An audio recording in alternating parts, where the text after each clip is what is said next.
Pacers, and we'll start seeing some college basketball at the legendary Hinkle Fieldhouse tomorrow night. Butler Bulldogs will be hosting Notre Dame there. And Kevin, this is going to be, Indiana's got a whole new coach and a whole new roster, it seems like, but Butler's pretty much got a whole new roster coming in with Thad Matta, too. Yeah, a lot of new guys. Finley Bizjack, one of the few returnees there. Michael Jaye from Gonzaga. Pepperdine, I think, originally, and then Gonzaga. That is a grown man that has a lot of skill, so I'll be curious to see how he does in the Big East. Big year, certainly for Thad Matta, year 4. And tomorrow night, and I like how college teams are doing this. Purdue's got Kentucky next week in the exhibition game. IU's got Marion tomorrow, then they'll have Baylor. I believe that's next weekend as well.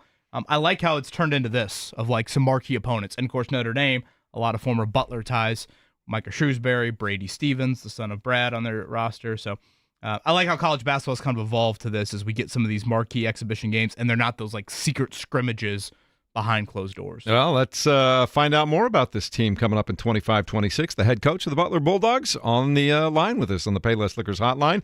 That would be Thad Matta. Coach, good morning. Welcome into the Fan Morning Show. How you doing?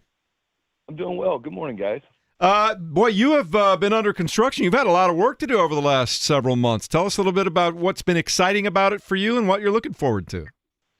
Yeah, it has been a lot of construction. I will say that. We had 11 new players, and off last year's team, Finley, played a lot of minutes. Evan didn't play a ton.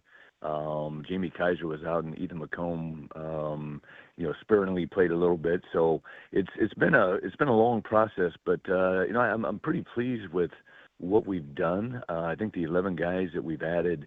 Number one, I think we brought in really good kids, and they've got a tremendous work ethic. So it's been a fun summer and into the fall here of just trying to put everything together. And quite honestly, I think like a lot of teams in college basketball, we're still learning our team. I think tomorrow night's game will let us know a little bit more about them and just sort of who we are, what we got to get better at.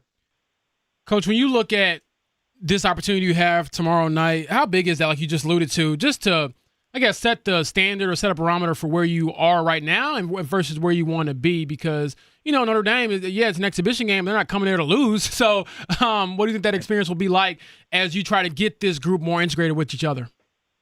Well, I think the big thing for us, because this is really an early game, and I think for both us and them, this is going to be a good experience to sort of gauge. I know for us, because you get to this stage of practice and you're saying, what are we missing? What do we get better at? And when you're going against the same guys every day, it's probably puts a little bit of blinders on you. And I know for us, and I think Notre Dame is going to do the same thing. I mean, they gave me a minute sheet the other day. The coaches presented to me. One of our guys did when he was with the Bucks for an exhibition game, and it looked like it was Chinese to me with all the substitutions and stuff we're going to make, because we got to play guys tomorrow night. It was mind. I'm just like, all right, just send them in when they're supposed to go in. I can't look at this sheet, but I think for us, we've got to get everybody. We want to get our freshmen in the game. We want to look at some different combinations. Jalen Jackson just started going full court this week, so he's on a minute restriction tomorrow night. And like you said, we want to win the game, but I'm more focused on trying to get this team better and seeing sort of what we've got as we build for November 5th. I think it is our home opener. Thad, do you like how college basketball has gotten to this state with the exhibition games of the old secret scrimmages now seem to be more in the public eye against quality opponents? Yeah, I do. But, the one thing about the secret scrimmage is that, we played Illinois last year, and it was great because, Brad and I could stop at any given time. And, I know we ran something one time. He's like, stop, run that again for us. And, you were teaching more because we had asked if we'd have like a no foul out rule. And they won't let us do that. And I had mentioned to Notre Dame, can we have as many 30-second timeouts as we want? And I guess we can't do that. So I guess it's like a real game. but no, I my biggest focus is on we have to continue to get this team better. And hey, you're gonna have film after the game against different opponents, and I think Notre Dame's a heck of a team this year. I really do. So it'll be fun for our guys. I know they're excited to bang heads against somebody else besides ourselves. Definitely a new look to this Butler team here coming up here for the second stint, if you will, for Thad Matta. And you can obviously hear Butler games on our airwaves and our sister stations coming up this season. We saw the announcement earlier this week, Coach, of Gordon Hayward going to help you guys out in some capacity here. I think we've seen some of these NBA players wanting to do this with their respective colleges here over the last few years.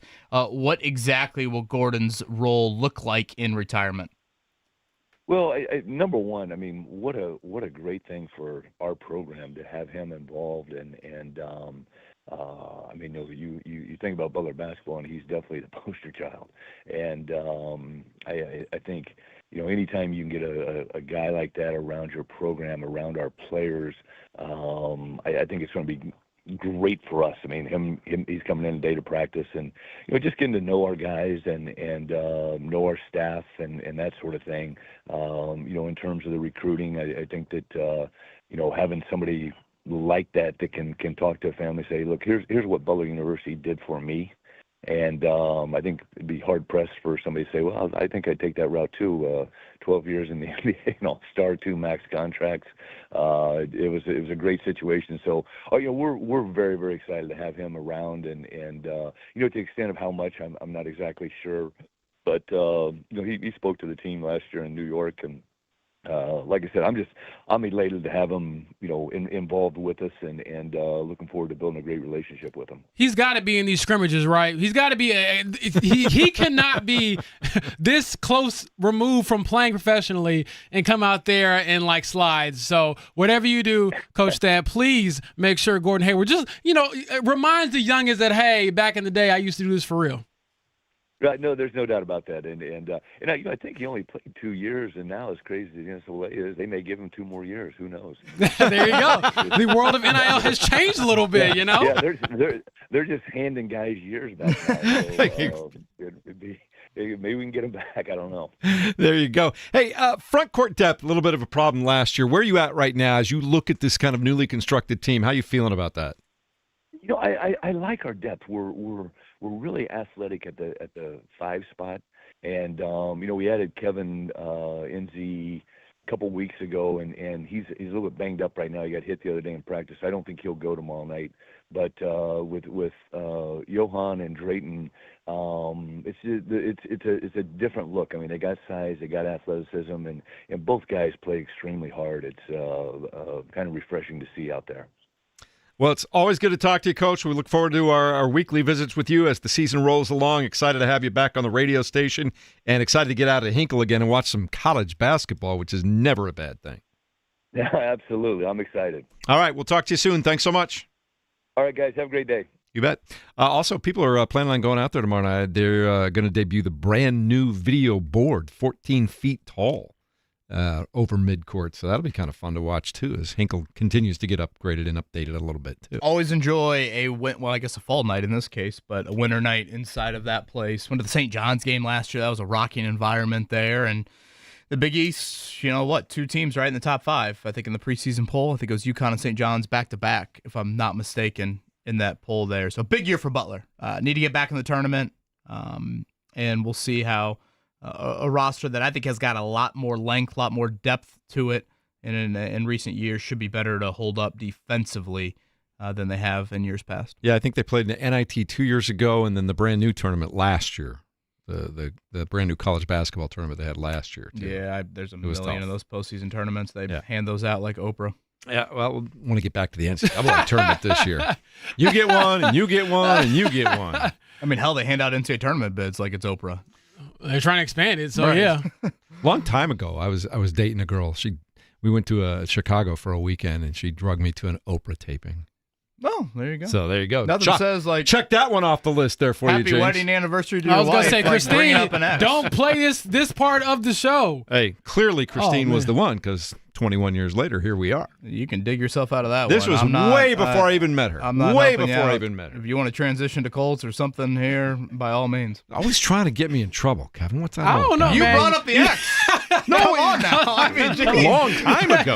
I wasn't even Man. going there. Yeah, I What, ain't gonna lie, brother. nobody else even exists before that? Nothing ever happened Yeah, before exactly. that? That's how you got to treat it. Okay. From what On I've the day of the learned. wedding anniversary, it's probably best to No, because leave what that on the happens back is burner. what happens is eventually you meet the one. You know she's the one, and nothing, yeah, that's it. You're You said good. we have a break, Caleb, to hit. Is that what you said? we do. I said Jeff stepped on a rake, but yes, we do have a break as well. Before we get to the break, though, text me 239-1070 the words Thad Matta, and we'll hook you up with some tickets to tomorrow night's game. Notre Dame taking on Butler. A pair of tickets to go see that one tomorrow night at Hinkle Fieldhouse. Thad Matta at 239-1070. We'll continue the show after Kevin tries to get me in trouble even further on 96.5 Shout out to all your exes out there. The Fan.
I'm feeling attacked, Caleb.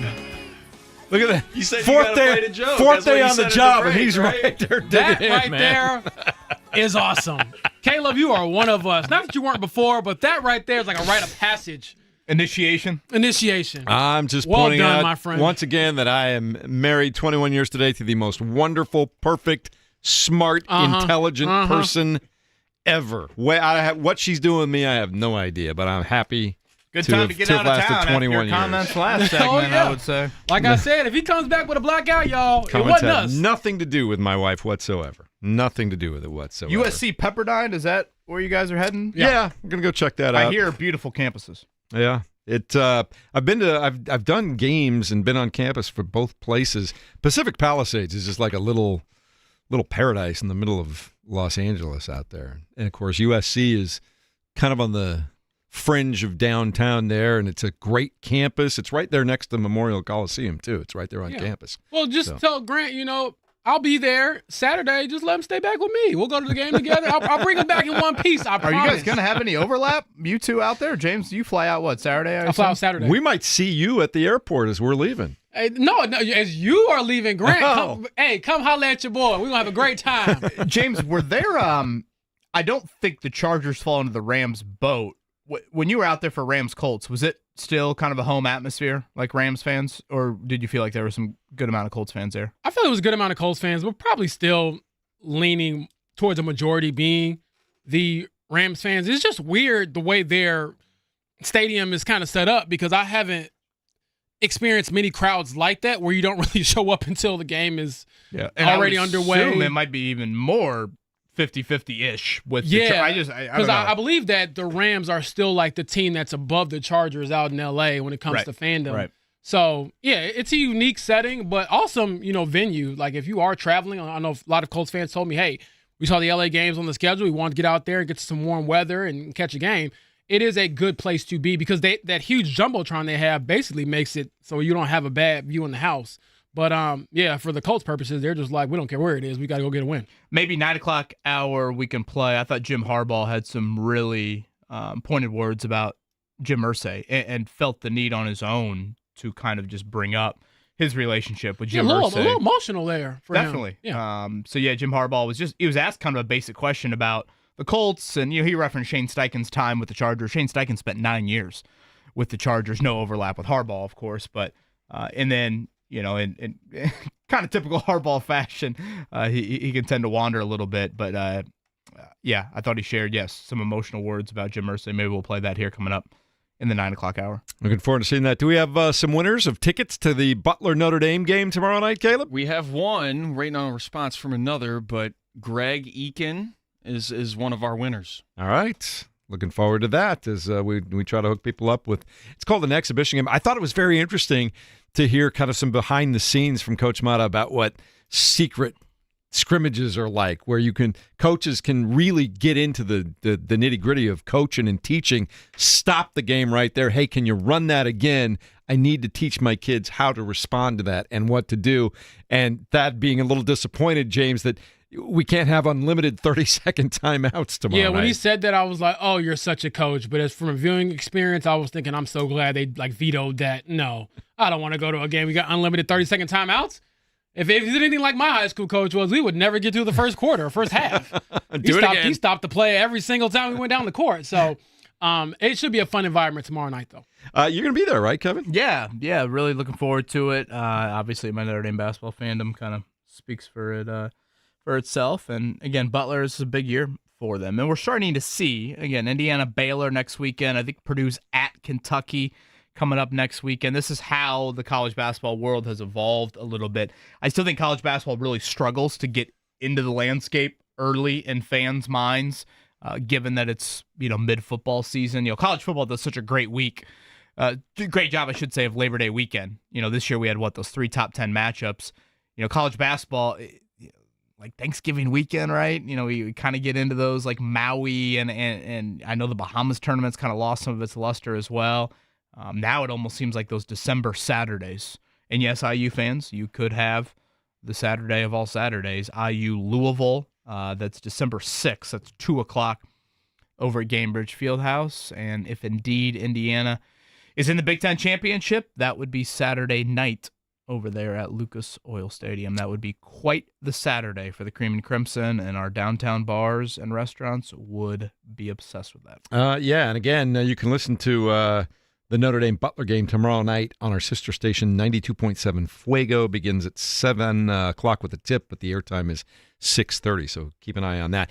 Later on tonight, guys, this is interesting now, Thursday Night Football. Steelers taking on the Bengals, which ordinarily wouldn't pay a lot of attention to, but all of a sudden, the Steelers are 4-1, and they've already had a bye.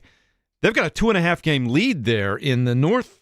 And if the Colts are, they got a big game of their own against the Chargers here, but we start looking around other teams that you're going to be jockeying for position with down the stretch if this keeps up for the Colts. I don't think the Steelers are going away, not in that division. And Aaron Rodgers looks like he's mostly Aaron Rodgers. That could be a good football team. Yeah, I don't think they're running away with the North. I think you'll have who's going to chase them though? Gravitational pull. I just think that division just beats each other up, and I don't trust Rodgers for 17 weeks. Yeah, the Browns are terrible. They're 1-5.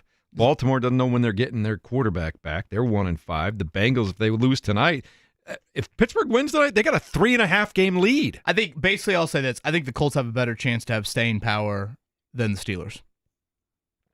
In their division or in the AFC? In the AFC.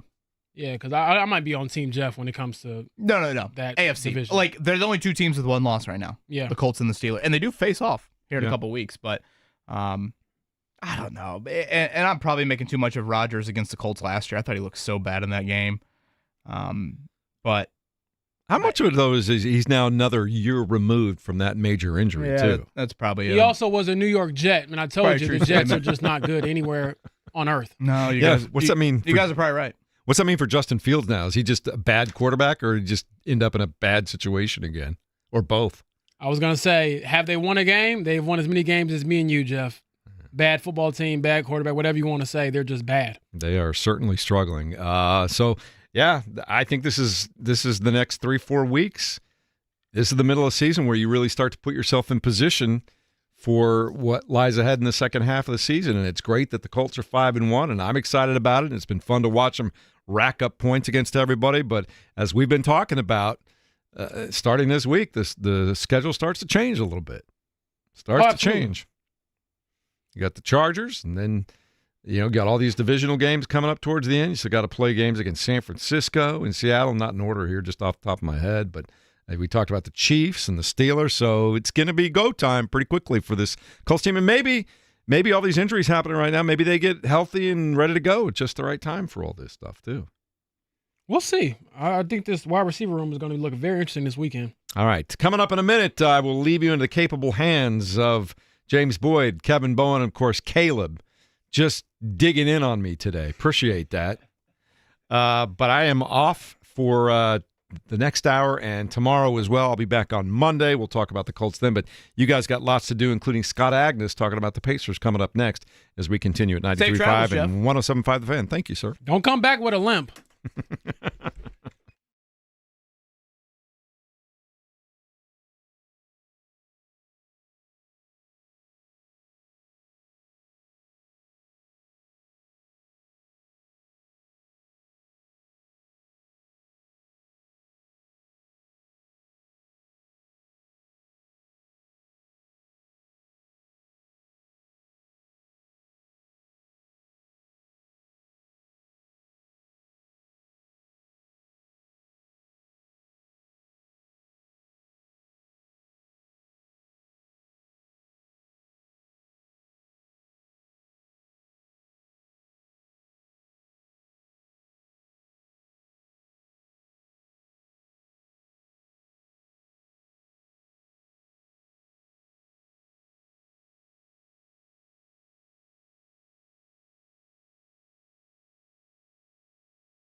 Well, the teacher is away here for the final hour on this Thursday, and I guess for 3 hours coming up tomorrow. It'll be myself, Kevin Bowen, the dancing James Boyd, Caleb Zuber on the ones and twos. Oh, yeah, ain't nobody telling me to stay in my seat no more. Oh, it's time here. to make sure the substitute teacher, gets a report. Maybe not a good one, but time to wheel in the TV here. There you go. And all hell gonna break loose for the next, again, hour today, 3 hours coming up tomorrow. I do want to get to, we'll talk a little Pacers right here, but I do want to get to that Jim Harbaugh clip.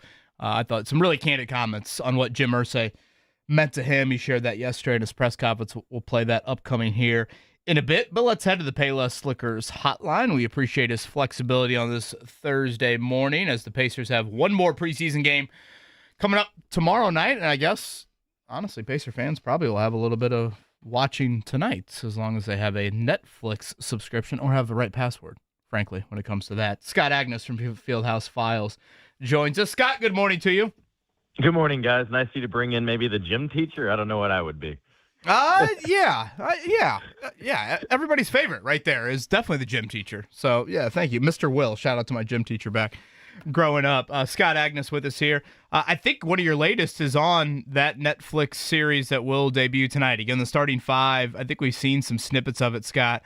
We played the Reggie Miller clip yesterday on the show. It was quite the, really, I think, emotional scene between Tyrese Halliburton listening to what Reggie Miller was describing in his effort to risk it during that NBA Finals series. But by all accounts, Scott, we'll get some great behind-the-scenes stuff from Tyrese's entire season last year. Yeah, 100%. That's actually, again, what I'm writing today because there was so much to it. I talked with the executive producer that was with Tyrese most of the way for over 20 minutes. And I think everyone's going to come for the emotional of Game 7 and seeing how close the Pacers were. And I think they're going to leave understanding just the highs and lows that Tyrese experienced in this past year, especially this first couple of months of the season. And he was very low when so much was getting to him, when he was having to have separate conversations just about life. And it was these morning walks and around the neighborhood and with his dog and how big a part his girlfriend, now fiance, Jade, played and getting him back to being himself again off the court so that he could be the tie that we saw push all the way to Game 7 of the finals. So be honest, Mr. Agnes, did you stay up all night watching this? Because the episodes are out now. And I know you are a man of, promptness, bringing us the latest. So what episode are you on? I wish I could say so, James, but no, I have not yet started it, just seen the trailers like everybody else. Okay. So I have not gotten deep into it. I think like KB maybe started with, this is perfect kind of appetizer for the upcoming season over the next week. And Scott Agnes with us here, Fieldhouse Files, where you can find his work. Pacers back to practice later today, off to San Antonio, their final preseason game tomorrow. Last year, they did play their starters a good amount, I think right around like 25 minutes in their preseason finale. Scott, I'll leave it pretty open-ended. Just your thoughts so far through 3 preseason games on what you've liked and what you haven't liked from the Pacers. Yeah, I'd say to start, what's been the challenge, obviously, is health for us to see some of the guys come back, to see what the full ideas and in terms of roles that different players will have. So that's got to be the number one thing that they've got to shore up and make do, because then that leads to turnovers. Averaging 24 turnovers in these games, that's been a big red flag to me. I mean, I get you're playing different lineups and maybe you're not playing key guys even in the second half, but you need to see that number cut in half. And so I'm sure that's something they're going to be working on, not just this week, but over the next several weeks to get better intact.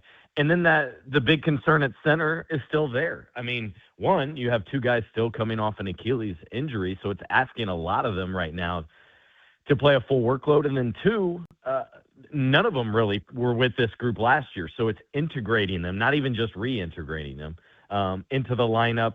And you got to get more production, obviously. I'm sure you guys have hit on it, the fact that you don't get any field goals last game from your centers. And foul trouble continued to rear its ugly head several different preseason games. So that's got to get shored up. And then probably the positive I would take away is I really like the way they've shot the ball from outside. And then I really like what we saw from the returning 3 starters, where if they didn't play Friday, that'd be fine by me, because they had a long season last year and coming right into it this year. Scott, when you look at the role that Benedict Mathurin will be in, how unique of a challenge do you think it'll be for him to play Pacers basketball, move the ball, make quick decisions, but also with the absence of Tyrese, he's kind of been thrust more into being who he is as a scorer. So what's the balancing act there, and how do you think he strikes that balance to the point that the Pacers want him to? Yeah, it makes you wonder, it's not so easy to put away old habits, right? Like he has always been that best player on the floor, put the head down, just attack the basket, and be the best player getting to the free throw line. I mean, him and Siakam will battle for free throw attempts this season. They're the two best at it on this group. I would guess there might be some moments. I'm wondering if you have that old good Lance, bad Lance. Do you have good and bad Ben, where a couple times maybe if Ben gets going, then he puts his head down and resorts to those bad habits. But I'm most intrigued, James, to see what he can do on the defensive end. He's talking about being more of a two-way guy. Obviously, that's a major storyline that has gotten tucked away in the filing cabinet just because there's so many other more pressing issues right now. But when you're asking Andrew Nembhard to elevate his usage rate and how he's leading this offense, I don't think he'll be able to do what he was able to do defensively. And so that leans on other guys, especially Mathurin, to take on more defensive assignments. And with that, maybe that will help balance Ben out. But the other thing, though, is you want to unleash him, to be fair, right? Like the other night was spectacular in that last preseason game where he went off and I think finished with 31 points. That's what you hope to get many different times throughout the year. Scott, I'm glad you brought up defense when it comes to Mathurin, because I think it's such a unique way we look at defense from, I guess, a fan standpoint. And even myself as a reporter, at times, it's like, okay, you want to be better on defense, just give more effort. But that's not necessarily the case. So has he spoken at all about how to get better defensively and what that looks like during the offseason? Because, for example, we say a guy has to be a better shooter. We all know, okay, get in the gym and take those shots so you can make them come game time. But I don't know, is it defensive slides? Is it watching more film? Is it knowing where to be on the help side? What have you talked about on that end of the floor specifically to get better at? Yeah, I think it is more on the latter. It starts with knowing your personnel. KYP is all the players will remind you, and if things don't go well, they'll say it postgame, man, we didn't KYP, man. Like, so I think it certainly starts there. You want to be on a string of how you move in. So I think, to me, yes, it's less energy and more focus is more the intent there. And then it also is knowing where everyone needs to be. So much of it is predicated on mixing things up. Or do you switch? Do you not? Are you blitzing? Are you going above the screen, below the screen, and making sure you're doing whatever the coaching staff is instructing you to? I think that's what it comes down to him. I don't think it's an energy or disinterested or just taking plays off. I think it's more mental than anything, being locked in on exactly what was preached upon before the game. Scott, last one for me, and I guess while we're on the Mathurin train, I'll throw one more. And the reason why is yesterday you did see Keegan Murray drafted 2 spots ahead of Benedict Mathurin sign an extension. I believe it was 5 years and $140 million. I don't think the Mathurin start to his career and the Murray start to his career are exactly apples to apples, but I don't think they're that far off either. Are you under the assumption that this year just plays out and both parties probably view it as, hey, we'll figure out the extension down the road? I could see, each side saying, yeah, it's probably best if we wait. Yeah, that's been my interpretation all along with all this. Just like it was, like they did with Isaiah Jackson last year, for example, with the Pacers. Now, when Indiana does do these deals, very often it's down to the final hour, or I think in Miles Turner's case, which an anniversary of his first 4-year extension was yesterday, by the way. It was like the final 30 minutes. His agent raced him over there to sign. So if it did happen, don't be surprised if it's the final day. But that said, I'm not expecting anything at this point. I think he has a high value on where he's at, what he wants, and the confidence level and what his game is and what it's worth. And I think if you're the Pacers, yeah, you want to sit. This is a year where there's going to be ample opportunity. Okay, let's see what he does and if he's able to make the most of it. And if so, you're happy to reward that. Absolutely. So, Scott, the last one before we let you get out of here, I saw that the Celtics media played against the Celtics coaching staff and lost 57-4. So I'm asking you, if we lace them up, I'm not saying we got to win, but are we getting the double digits? I have my Halliburton ones at the crib right now. I'm ready. So, just let me know. Can we get that coordinated? I'll talk to some people. You talk to some people. How about it? Yeah, it better be you talking to people. But, I would break out my PG ones if for some reason I was actually invited to that. And I think we'd get a good 8 to 12 points. I do. I think this is Indiana. We got shooters. I'm a happy passer. I'm like a Caitlin out there and trying to pass the ball. And so I would love to get everybody set up and enjoy that.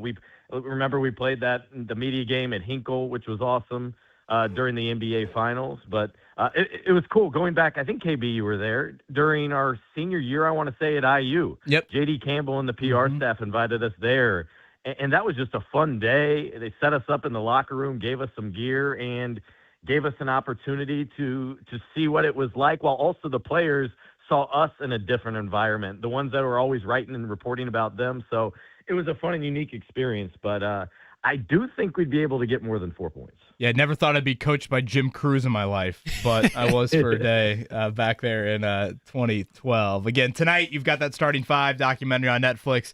That will debut Tyrese Halliburton, one of the 5 players featured. And then tomorrow night, preseason finale in San Antonio. Scott, as always, thank you, sir. All right, thanks, guys.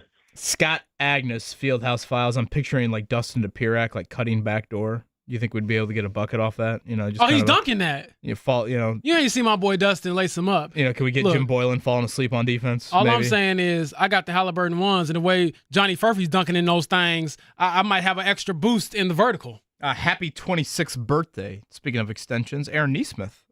Sounds like a possible extension for him as well. Oh, absolutely. So keep him around. Right now in the preseason, for those that haven't watched, the 4-man core of Nemhard, Matherin, Nesmith, Siakam, you really, really like. They look great, yeah. Outside of that, center depth, again, is your depth a superpower? I think that will be a question here as we are 1 week away. 1 week from tonight, Pacers and Thunder kicking off the regular season. James, we teased this a little bit. Obviously, Colts and Chargers coming up Sunday, 4:05. Colts a slight underdog in this one. And with both head coaches, you have a lot of connections. Shane Steichen got his NFL start with Norv Turner and the Chargers.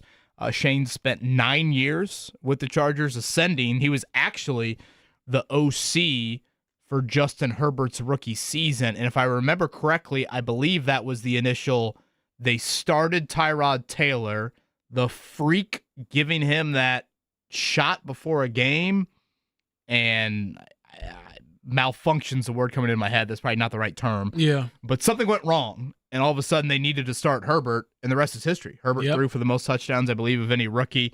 Both parties, Herbert and Steichen, spoken very highly of each other this week.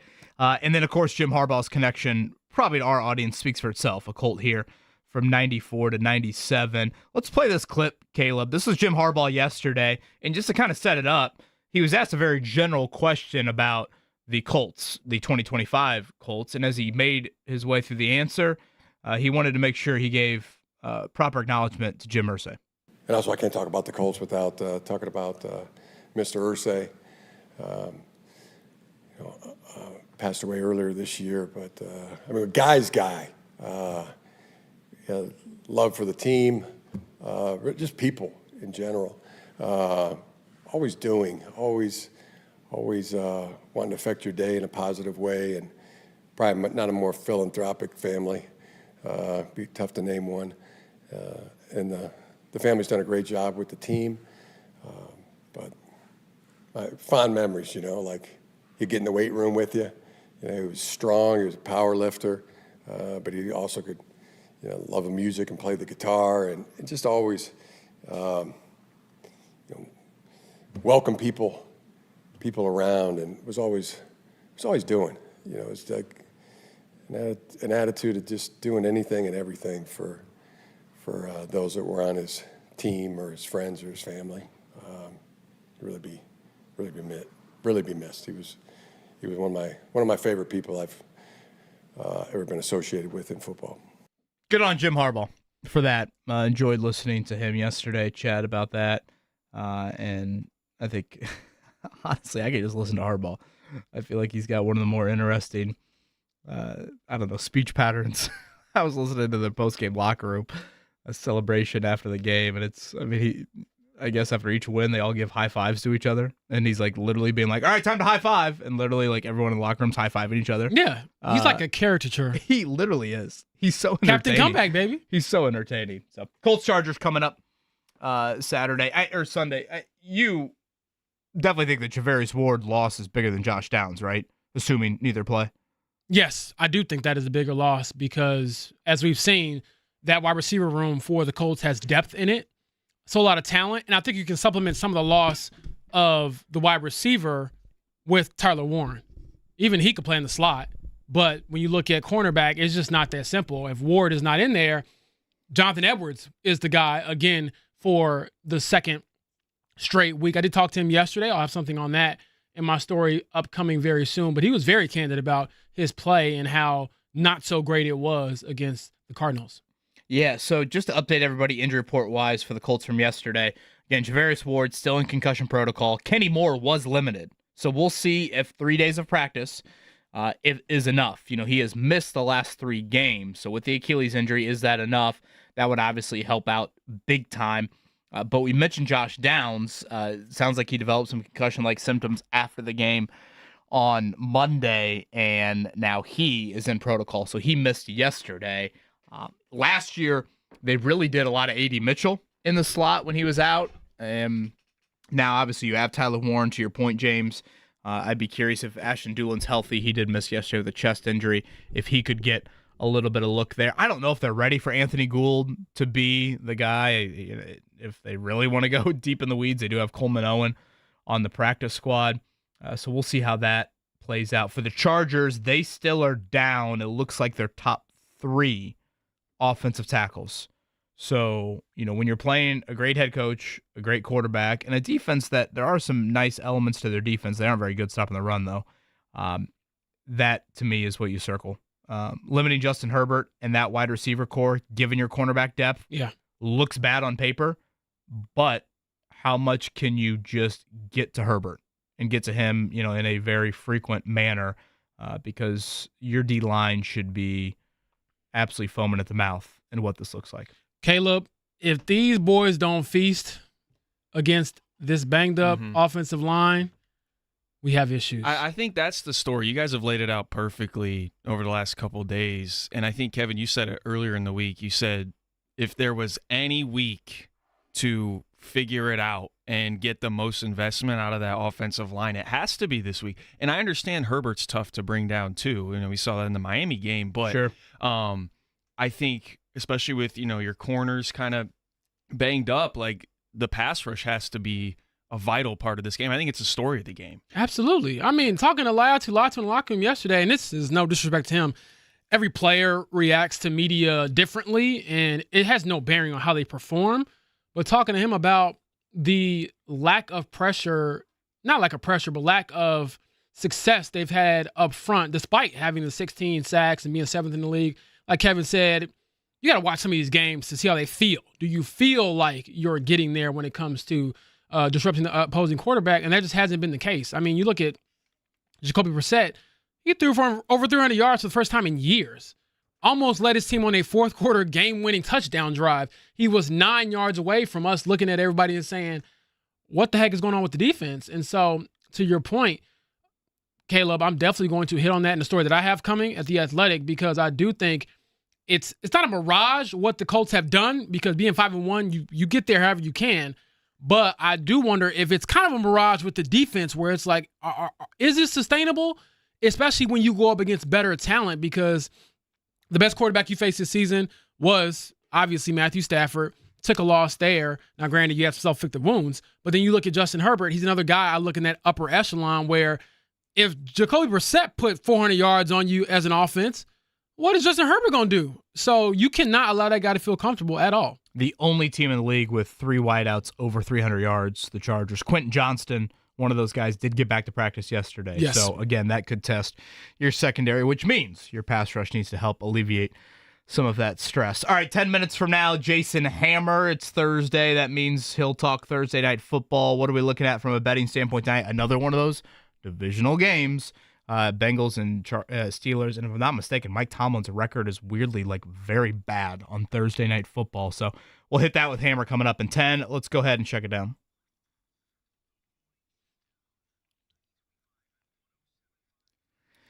All right, let's actually start Pacer-wise. We hit a lot of Colts right there. Again, their preseason finale tomorrow. They did play their starters, again, about 25 minutes in last year's preseason finale. But, James, I actually want to spin it in a different direction. Did you see yesterday Malcolm Brogdon retired, former Pacer, who I thought was going to be maybe an important bench guy for the Knicks?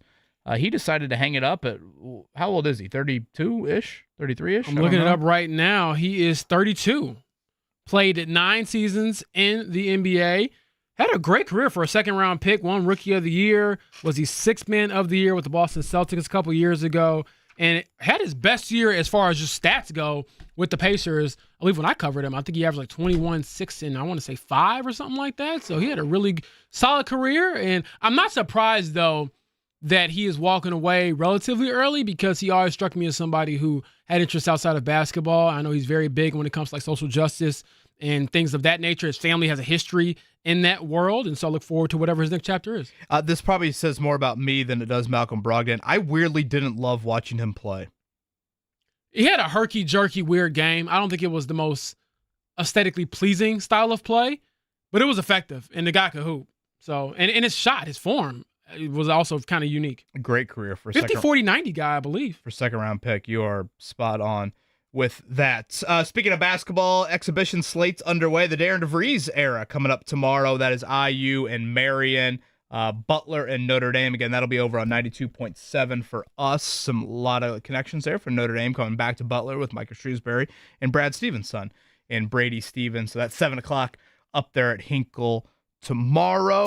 Last night, Major League Baseball. So far here in the championship series, it has been all road teams. The Blue Jays all over the Mariners last night, 13-4. We now will get both series starting back up again tonight. So we'll have 2 games. Dodgers-Brewers will be the first one.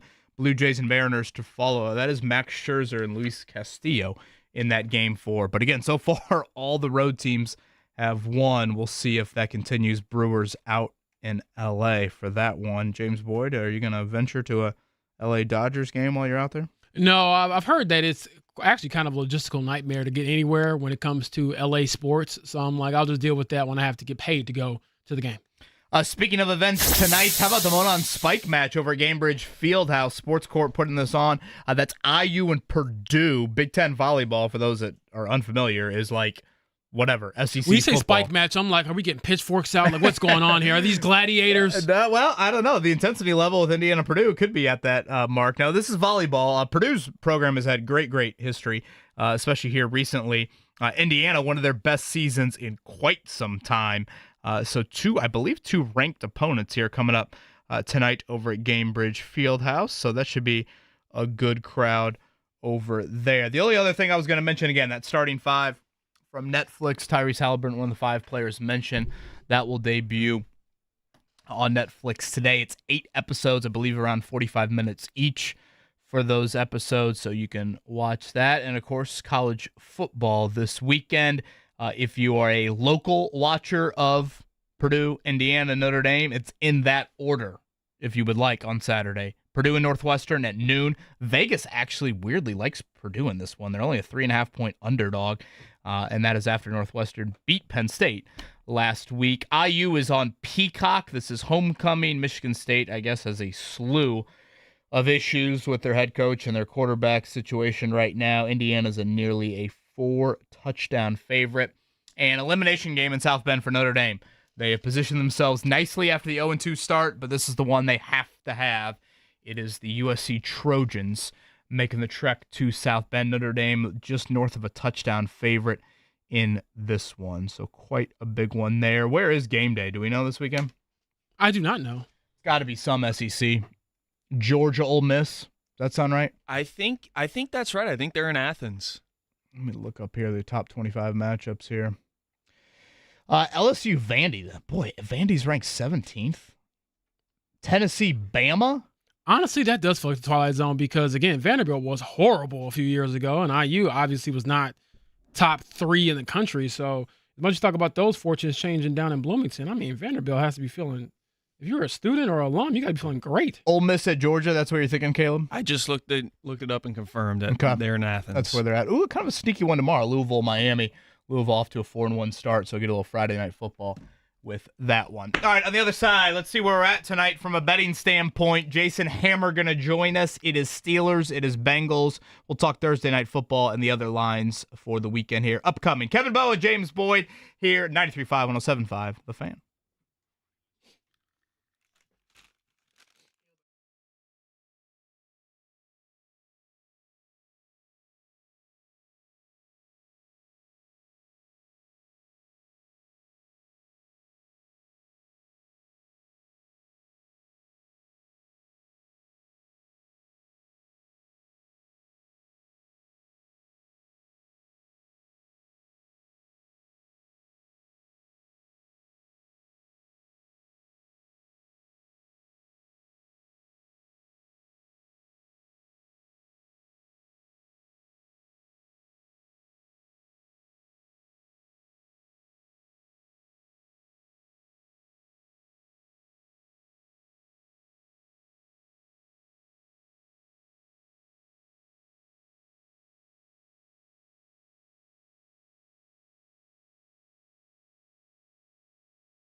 All right, it is Thursday. It is 9:30. That means we try and make some moolah. The great Jason Hammer with us here.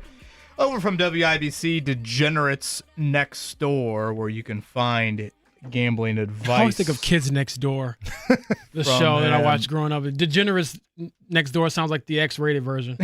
Yeah, it's what your parents wouldn't let you watch is what that is. No AI Jeff Rickard. I was really hoping we get some AI Jeff Rickard today. I was just talking about this during the break here. With Rickard being gone and Mark being gone, I like to roast people right to their face. So we're going to wait till everybody gets back. So James and I already got that, is what you're saying. Yes, you've already got the full experience. And let's be honest, the last 2 weeks of the AI stuff haven't worked. I Let's just keep it straight up this week, man, and see if we can get these old dudes to make us some money tonight. Okay, so Thursday night tonight, we once again are intra-division, and Mike Tomlin and the Steelers are a 4.5-point favorite at Cincinnati. Joe Flacco, of course, getting his second start for the Bengals. And weirdly, Mike Tomlin on the road on Thursday Night Football, Hammer, has not been good. So I am very torn. I guess I initially saw 4.5, and I thought that seems like a small line. But then you think about what road or what divisional games have been on Thursday Night Football this year, and the underdogs look pretty good. Right. So here's my situation with tonight. You're right. Tomlin's record on Thursday stinks. But you know what else stinks? The Cincinnati defense. So I'm trying to figure out another way to beat the book tonight. So let's look at this total. The over-under sitting at 44. That's the number that I see. 8 of the Bengals' last 9 home games over the total. And last week, if you watched any of that Cincinnati and Green Bay game, it seems like old man Flacco finally got Jamar Chase the football, got him in the mix a little bit. I think he had like over 90 yards receiving, got him in the end zone. Meanwhile, the Bengals defense, 22nd in sack rate. They allow 7.9 yards per pass, which is good for 28th in the league. In the red zone, they're awful. I think they're allowing a touchdown 71.43% of the time. That's good for 30th in the NFL. Long story short, man, I don't see a lot of defense being played out here tonight. If you can get around 20 from Cincinnati tonight, I think you can get an over, and that's what we're looking at. You can also get Cincinnati's team total over 19.5, but I'm going full game, full total, over 44 tonight. I always love rooting for points on Thursday night. Before we transition to anything else, any props, any individual player props, anything else that you want to sprinkle tonight? So let's go with Joe Flacco.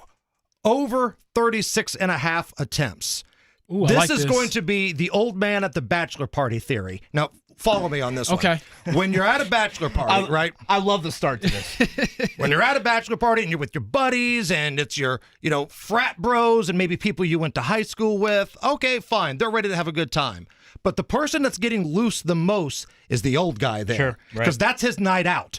Like the dad, the father-in-law, You're the like, uncles. is he wearing the wedding ring or did he take the wedding ring off? Right. They're the ones buying the shots, buying the dances. This is their night out.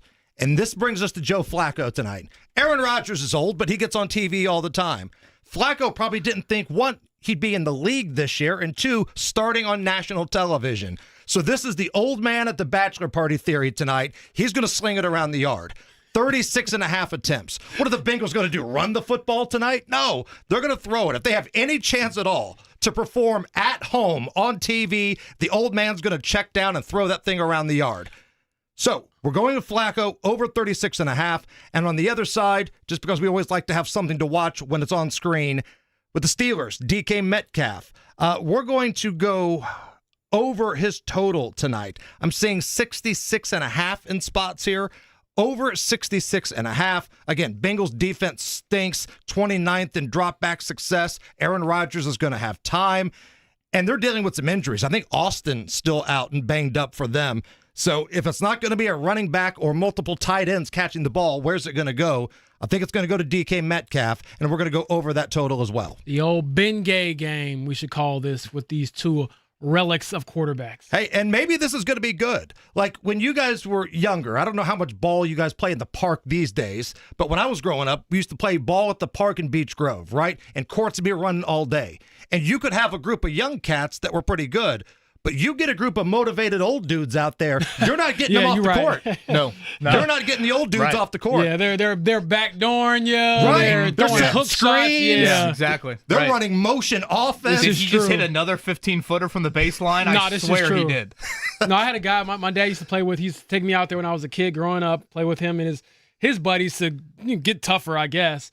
And this dude, we call him old school, and he always get the ball in the post. And whenever he get a guy on like his hip, he'd be like, "This is the metal lock right here. It's the metal lock." And that basically meant like you were in jail, and he was throwing that hook shot, and you were dead. And it let me worked. guess, he had his shirt off. It was real sweaty. There you go. And nobody wanted to play defense on him. Hair on the back. Those were the days. obviously there. Okay, what else this weekend? If you would like to dabble in anything collegiately, let us know. Colts Chargers is one of the smallest spreads of the weekend. The Colts are a 1.5-point underdog. That line has stayed pretty consistent throughout the week. So what else tickles you here, Hammer? First thing that jumped out to me in that Colts game was Daniel Jones rushing yards over under 16.5. I feel like the Chargers have a pretty good chance of winning this game. I hate saying that because I think the Colts are just as good, and I'm not in love with Justin Herbert the way a lot of people are, but I think Daniel Jones, you're just a couple broken plays away from getting this total. This seems low for Danny Dimes. Over 16.5 rushing yards. And because I'm just a ridiculous homer, it's a big weekend in our house, the third Saturday in October. Sure. Tennessee and Bama. I went to the Tennessee game there a year ago. This week, it's in Tuscaloosa. Looking at the over in that one, too, last year was like the exception to the rules. Just a gross, ugly game. Yeah. But Nico didn't play really well at all for Tennessee when he was there. Tennessee, in 9 of the last 10, they've gone over. And historically, these teams put up some big points against each other. Go back to that shootout a couple of years ago, Hendon Hooker against Bama squad. That total was cashed, I think, at halftime. So we're going to ride the Lightning here. Over 58.5 with Tennessee and Bama. Degenerates Next Door, 2 podcasts each week, 1 NFL, 1 college football. Jason Hammer, Rob Kendall. You can find them there. And, of course, over on WIBC, Hammer and Nigel. And you just got back from... Oh, man. It was Grand Teton National Park, Yellowstone National Park. We stayed in Jackson, Wyoming. It's a little area they call Jackson Hole right there. That's the name of the airport you fly into. I had never been to that part of the country in my entire life. Usually if I'm going west, I'm going to Vegas or something. But, man, this was beautiful. Like, I got in touch with my inner Beach Grove hillbilly out there, man. Everywhere you look, there's like a scenic mountain view. I mean, the pictures that I posted on social media don't do this place justice. Everything looks like a portrait. And I would go back. I mean, it's got a cool little vibe. Like, their strip in Jackson Hole, it's a mix of, like, Nashville, where you've got like bars and live music, but there's also some Nashville, Indiana, where you can go across the street and buy apple butter. You know, like it's one of those types of deals. So no, man, if you just need to decompress a little bit, and if you're somebody that likes the big city and those types of vacations, which I normally am, this was a fun change of pace, man. I dug it. I think the youngest Ursay daughter got married out there, if I'm not mistaken. Dude, there are some big-time houses. Harrison Ford's got a big ranch out there. Who else does? Sandra Bullock has a big ranch. Nikki Sixx of Motley Crue. And I believe Kanye West has a residence somewhere out there in I would just Jackson, stay away Wyoming. from that one. Well, hell. We did not make it to Casa de Kanye out there. If he's got winners behind that door, that's all we're looking for tonight. That's it.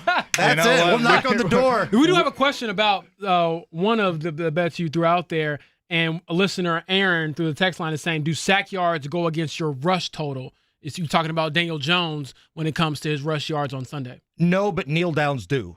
So if you've got playing with fire there. You know, Shane Steichen will love him a little kneel down there. And there's been some bad beats before. Victory with that. formation. Oh, absolutely. Which is different than college. We should point out, Aaron, in college, correct me if I'm wrong, Hammer, sack yards, I believe, do count against your rushing total. In the NFL, though, they do not. Correct. So Daniel Jones gets sacked. That doesn't go against his rushing total. But if the Colts win this thing and they're milking the clock, that -2 catches up to you at the very end and bites you. That's the definition of a bad beat. Okay, Hammer's got this tonight. He loves the over, so we're cheering for points tonight. Steelers, Bengals, that's right around 44. The old man at the bachelor party special, it's one of my favorite analogies you've given us. 36.5 pass attempts for Joe Flacco, and DK Metcalf, who's had some big plays with Aaron Rodgers this year. Over on those receiving yards, 66.5. And if you would like to sprinkle a little Colts action, he's giving you the Daniel Jones rushing yards. Daniel Jones last week, James Boyd, he had the touchdown run, of course, but he had that big scramble to ignite one of those scoring drives there late. Yeah, I believe he ran for 17 yards on the second to last drive to kind of set up those last two scoring drives. So, Hammer, thank you as always. Jason Hammer afternoons, you hear him on WIBC starting at 3 o'clock. And again, Degenerates Next Door. Thank you, sir. gentlemen. Thank you. The great Jason Hammer right there. And we'll get you set one final time here. It is actually a busy Thursday in sports, busy weekend. So we'll close it out here with myself, Kevin Bowen, and James Boyd.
11. How about a 4-pack? We'll do 2 of those via our text line, 317-239-1070. How about the word 11? I don't care if you numerical it out. I don't care if you spell it out. I don't care if you send a picture of Stranger Things.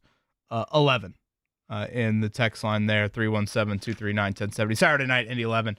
Loudon, is it Loudon City? Is that right, Caleb? I believe so. I had to look up the pronunciation yesterday just to be sure, so I think that's what they have. Well, there you go. I'll take your word for it there. 2 4-packs we'll give away. Text line 317-239-1070. James, I guess combo coming up in a few hours with Brett Rippon, right? Over at the Colts facility since he wasn't in the building yesterday. Yeah, I'm going to tell him, how are you load managing? You just joined the team. You should have been here yesterday getting some reps in. Hey, TSA's no joke. I don't think they were sending the old private bird for old Brett Rippon. I think he might have been traveling old commercially. That might be a dream, to be a professional athlete in a way he recognizes. That has to be pretty cool. But yeah, we'll catch up with Brett Rippon later today. His Uncle Mark was the backup for Colts legend Peyton Manning back in 2001, and his uncle was also Super Bowl MVP. So a lot of football in that family, but for our purposes, we want to know how he's going to get integrated with the Colts, and was briefly teammates with Daniel Jones last year in Minnesota. Yeah, 3rd different offense for Brett Rippon in about a month and a half. Was with Minnesota this offseason, and then was with Cincinnati to start this year. He was actually the backup for Jake Browning for a couple of games there once Joe Burrow got hurt. And then when they traded for Joe Flacco a week ago Tuesday, that's when they cut Rippon. So just to refresh everybody on the Colts plan at quarterback this week, behind Daniel Jones, it'll be Riley Leonard. He will be the backup, 1 play away. And then the assumption is Brett Rippon will be the emergency 3rd quarterback. And again, that 3rd quarterback has got to have injuries to the 1st and 2nd guy in order to get in the game. And, when I was listening to Shane Steichen yesterday, it was kind of funny. The only real Colts connection, it appeared, to Brett Rippon was, you mentioned Daniel Jones, 2 months together in Minnesota. Shane's like, oh yeah, my little brother was the ball boy at Boise State when Brett Rippon was in college. There's really no Colts overlap. It doesn't sound like they had worked him out even in the offseason either. No, from what I understand, and this is a joke, I would think that it went something like this. We brought in 4 quarterbacks. Not really feeling those guys. Hey, Daniel, who was that guy you played with last year? You said he was kind of okay? Yeah, we'll bring him in. All right, sounds good. That's what happened. Daniel Jones has gotten to the position. He's been so good that now they listen to him for personnel moves. I mean, have you seen the guy play football this year? I listened to a lot of things he says. That's when you know you've made it as a quarterback. Yeah, I did think it was interesting, though. You asked him about being in the MVP conversation, and I was surprised to find out and really watch this unfold. Daniel Jones immediately started jumping up and down. He was like, yes, this is exactly what I dreamed of. I wanted to be in MVP conversations. I wanted to be asked about it by Kevin Bowen. But in reality, that was not the case. Yeah, I know. Asking it, I really don't even know why I asked it. It was one of those, I feel like I haven't asked Daniel Jones a question here in a few weeks, so might as well. And that was a very Daniel Jones type answer. Someone said they spotted him in Fat Dan's, which is near our house earlier this week. I'm a big Fat Dan's fan. Have you ever been to the one? I have not. I think there's one right off Mass Ave, if I'm not mistaken. I believe one up in Carmel as well. Great food.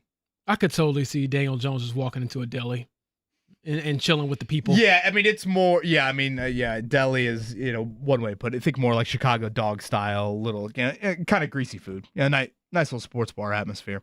Fair enough. In there. Is he going to be somebody that would actually eat bad anyways at this point in the year? I know. I'm trying to think of what Daniel, it was I think it was on a Monday. So, you probably allow yourself a little cheat day early in the week before you get back into your routine. Routine for the Colts will be, again, their second practice of the week today. Javarius Ward and Josh Downs, both in concussion protocol.